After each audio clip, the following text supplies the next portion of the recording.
Hello, my name's Tom. I just want to say a few words about the psychological impact of miscarriage, a topic that's been covered by the BBC today.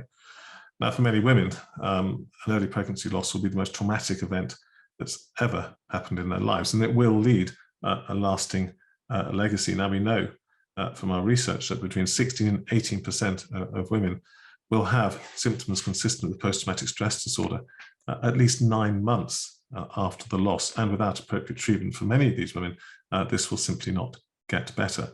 Now, to give an idea of numbers, we know that there are about 250,000 miscarriages in the UK each year. So doing the mathematics, that means that about 40 to 45,000 women develop post-traumatic stress following a miscarriage each year in the UK. And in many cases, they will not get better because they don't have an appropriate intervention.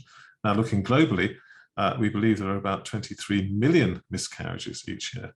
So we can see that this is an enormous problem when you look internationally. Now, at ISUOG, we think a few things can be done to improve the situation.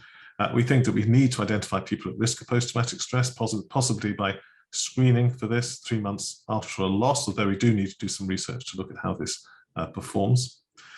Appropriate treatment must be made available to all women and their partners, probably cognitive behavioural therapy, but there are newer interventions coming through, and we'll have results of these quite soon.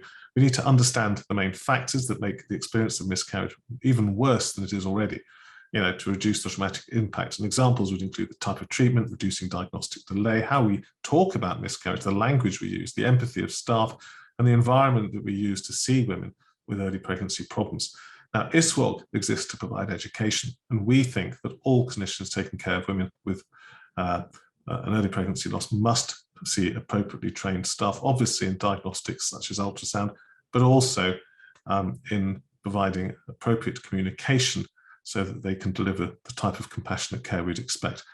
Now, more generally, ISUOG takes the view that early pregnancy loss should be acknowledged and discussed more widely in society. And an example of this is the 12-week rule, where people often don't talk about their pregnancy for fear that something will go wrong. And we think this perhaps should be challenged. Finally, ISUOG recognises that grief following a pregnancy loss is not gestation dependent. So we support the view that paid bereavement leave should be made available, and would suggest this should be at least 2 weeks. So we at ISUOG will continue to push this agenda, and hopefully we can at least make what is a terrible situation for so many couples at least a little less traumatic. And I'd also like to thank the BBC for covering what is such an important topic for so many couples throughout the world. Thank you.